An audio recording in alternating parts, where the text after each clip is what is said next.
आज आप दिल्ली दरबार आए हैं। दिल्ली दरबार अपने आप में पूरे डाल्टनगंज को समेटने के लिए तैयार है, क्योंकि गांधी उद्यान पार्क में दिल्ली दरबार जब से आया है रौनक बढ़ गई है। अभी मैं पलामू समाहरणालय में हूँ और आज जो लोगों का नामांकन हुआ है कामेश्वर बैठा और अभय भूया, तो लोगों में जोर है अपने अपने प्रत्याशियों को लेकर। लोग कह रहे हैं कामेश्वर बैठा जीतेंगे, कोई कह रहा अभय भूया जीतेंगे। पलामू के बेटे को जिताने की बात हो रही है, तो अब देखना है कि कौन जीतता है।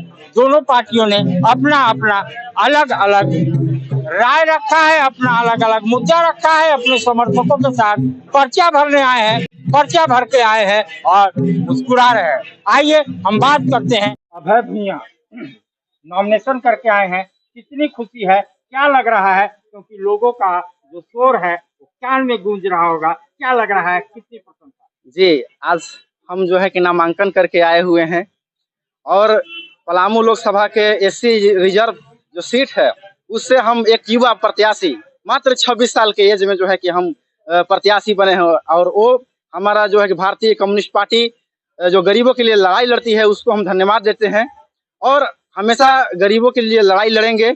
और सबसे हमारा प्राथमिकता जो रहेगा यहाँ पलामू में वो रहेगा पलायन। सबसे बड़ी समस्या है पलामू का पलायन। यहाँ पर सबसे ज्यादा पलायन होता है। यहाँ पे शिक्षित बेरोजगार युवा जो हैं वो बाहर जाते हैं और उनकी जो है कि एक्सीडेंट हो जाती है, उनकी लाश से आती है।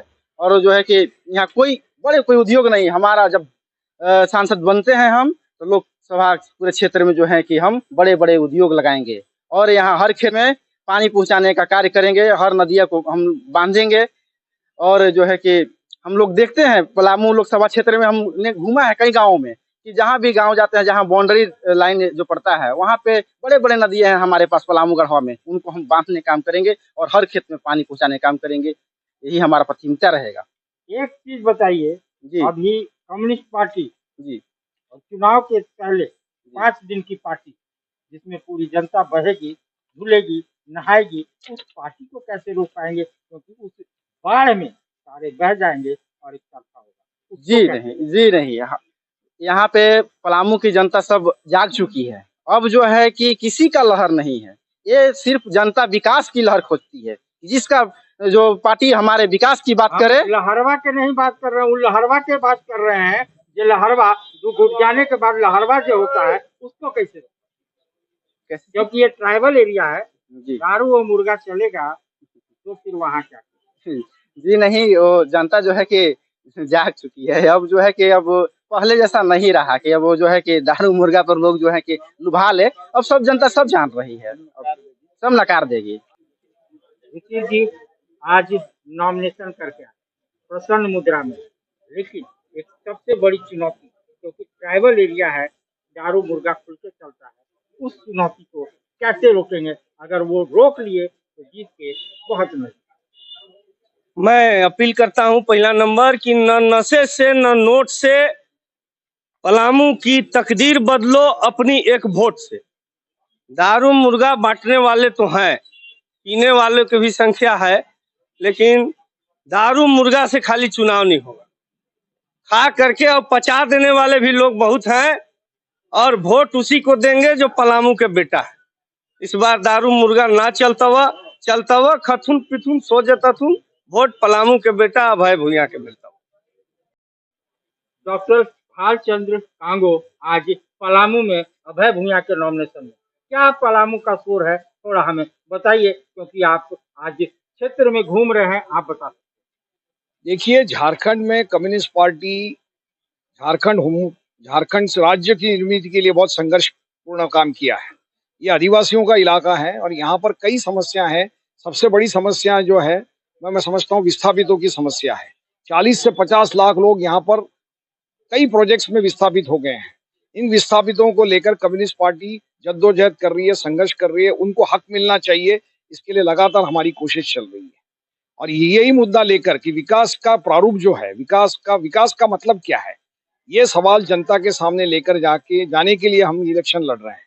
हमारा ये कहना है कि भारत का असली विकास यानी यहाँ के आदिवासियों का, किसानों का, मजदूरों का, बेरोजगारों का हक मिलना, उनको अच्छी राहत मिलना, उनका विकास होना, ये विकास का माने है। विकास का माने ये नहीं कि बुलेट ट्रेन होना या हवाई जहाज उड़ना, इसका मतलब विकास नहीं है। विकास के लिए ये सब चीज आवश्यक है, लेकिन असली विकास जो है वो जनता की आमदनी बढ़ने से, जनता को काम मिलने से होता है। और पिछले 10 साल में हम बीजेपी के राज में देखे हैं कि जनता के ऊपर अलग अलग तरीके से हमले किए जाते हैं। जीएसटी के नाम से हमला किया गया है, बेरोजगारी बढ़ रही है, महंगाई बढ़ रही है और कई वो समस्याएं ऐसी है। जैसा कि झारखंड में मुझे लगता है कि 6,500 एकड़ जमीन जो है जंगल काट दिए गए हैं, इलीगल माइनिंग को प्रोत्साहन मिला है और ये केंद्र का मैं समझता हूँ ये असफल राजकारण है, असफल आर्थिक व्यवस्था है, जिसकी वजह से पर्यावरण की समस्या बड़ी गंभीर हो गई है।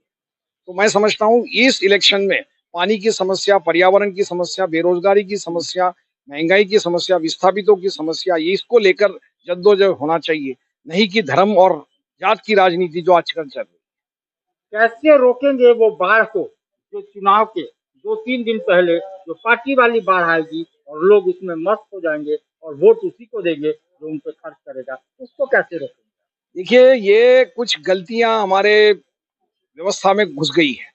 हमारी पार्टी, कम्युनिस्ट पार्टी, लगातार ये कहती आई है कि इलेक्शन में पैसों का खेल बंद होना चाहिए और इसके लिए हमने हमारे जो मैनिफेस्टो है उसके अंदर ये कहा है कि अगर हम हमारे नुमाइंदे चुनकर आएंगे तो हम जो है इलेक्शन की प्रक्रिया में सुधार लाने की बात करेंगे। यहाँ पर जो बेशुमार पैसा खर्च होता है उसके ऊपर अंकुश लगाएंगे और कई राज्य देशों में जिस तरह से सिर्फ सरकार ही पैसा खर्च करती है इलेक्शन के लिए, उस तरह से सिस्टम लाएंगे और जो आज उम्मीदवार पैसा खर्च करता है, पॉलिटिकल पार्टी पैसा खर्च करती है, उस व्यवस्था को बंद कर देंगे। आज नॉमिनेशन अभय भूइयां का क्या लग रहा है, क्योंकि आप सजग प्रहरी हैं कम्युनिस्ट पार्टी? देखिए, कम्युनिस्ट पार्टी एक विचारधारा की पार्टी है और यहाँ के गरीबी, बेरोजगारी और जो असमानता है इसकी लड़ाइयाँ लड़ते रही है और गांव में भी हमारी लड़ाइयाँ चलते रही हैं। जमींदारों के खिलाफ हम जमीन आंदोलन किए हैं, भूबंदी से फाजिल जमीन को हम बांटे हैं और यहाँ की जितने भी प्रोजेक्ट है उस सब प्रोजेक्ट को हम चालू कराने के लिए अपना यहाँ से उम्मीदवार खड़ा कर रहे हैं ताकि यहाँ से बेरोजगारी और पलायन को रोका जा सके। औद्योगिक विकास जो है, यहाँ के माइंस मिनरल सब बंद हो गए हैं, इसको हम चालू कराएंगे और पार्लियामेंट में यहाँ के गरीबों की आवाज़ बनेंगे, क्योंकि हमारा कैंडिडेट जो है यहाँ का लोकल कैंडिडेट है, वो अधिवक्ता भी हैं और यहाँ के लोकल कैंडिडेट हैं और अभी यहाँ जो भी कैंडिडेट हैं वो सब बाहरी से आकर के यहाँ चुनाव जीत के जाते हैं और 5 साल तक पता नहीं कहाँ रहते हैं।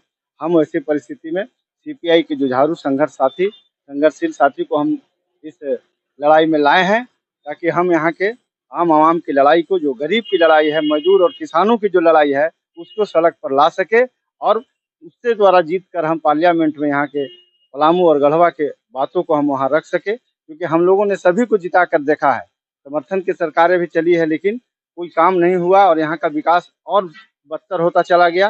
वैसी परिस्थिति में सीपीआई यहाँ अपना अभय भूइयां को कैंडिडेट बनाई है ताकि वो आवाज़ बने और यह आवाज़ जो है पलामू में भी गूंजे, रांची में भी गूंजे और संसद के भीतर भी गूंजे, इसीलिए सीपीआई ने ये कैंडिडेट लाया है। यही बात है तुम्हारी बात। कहाँ घर बा? घर तो नामुदाग पड़ता है। नामुदाग जी, नामुदाग से आए हैं नॉमिनेशन में। किसका नॉमिनेशन में आए हैं? अभय भूइयां। अभय भूइयां। क्या संकल्प है, क्या सोच के आए हैं? सोच के आए हैं कि अभय भूइयां के जिताया जाए, क्या कि ये पलामू क्षेत्र के रहने वाले हैं, चैनपुर थाना के हैं और नौजवान हैं, संघर्षशील आदमी है, संघर्ष करने वाला है, गरीबों को संघर्ष करके आगे की ओर बढ़ाने की कोशिश कह रहे हैं कि बसपा जीत रहा है। बसपा जीतेगा, जिताएंगे तो लोग जीतेगा। बसपा पलामू से कई मरतबे जीता, वोट तो दिया गया मगर कई मरतबे जीता, यही तो है कारण। लोग आज कहते हैं और कल घसक जाते हैं, वोट देने ही के वक्त घसक जाते हैं। लोग कह रहा है बसपा जीत रहा है, आप सीपीआई के तरफ से आए हैं अभय भूइयां के समर्थन में, क्या कहना चाहते हैं?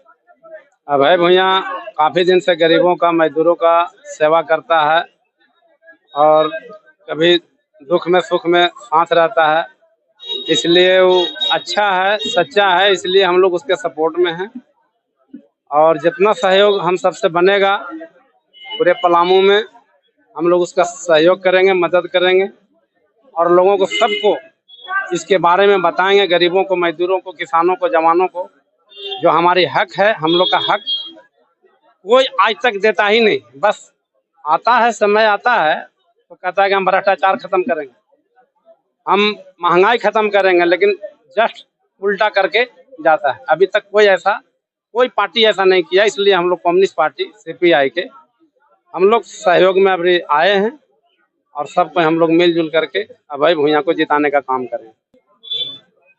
क्या है चुनाव की सरगर्मी, क्योंकि आप आज नॉमिनेशन में आए? देखिए, सरगर्मी यही है कि अभय जी CPI से जीत रहे हैं और हम लोग पूरा विश्वास के साथ आए हैं। आखिर क्या कार्य है कि अभय जी जीत रहे हैं? उधर कह रहा है बहुजन समाज पार्टी जीत रहा है। देखिए, कहला बहुत लोग कहता है, लेकिन कहने से कुछ होना जाना नहीं है। इसका रिजल्ट 4 तारीख को देखिएगा। नॉमिनेशन में आई हैं अभय जी का, क्या कहना चाहती हैं? ये मेरा देश का बेटा है, ये अपना देश में जीत करे और अपना देश का सुरक्षित रखे, अपना बचा के रखे अपना देश को। अभय कुमार भूइयां मेरा लड़का है, अभय कुमार भूइयां। नॉमिनेशन में आई हैं, किसके साथ आई हैं? मेरा देवर उठा है। कौन, क्या नाम है? अभय कुमार भूइयां। आप लोग नॉमिनेशन में आई हैं, जीत के कितने नजदीक है? जीत तो हम लोग के पूरा है कि अभय कुमार जीत के निकल जाए, पूरा देश की सुरक्षा कीजिए, ये मेरा ये योजना है।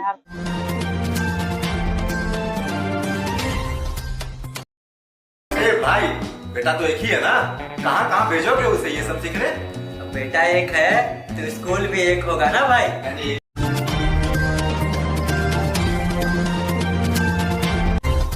सस्ता और समुचित इलाज के लिए गरीबों का रहनुमा मात्र एक हॉस्पिटल, मैया बाबू हॉस्पिटल।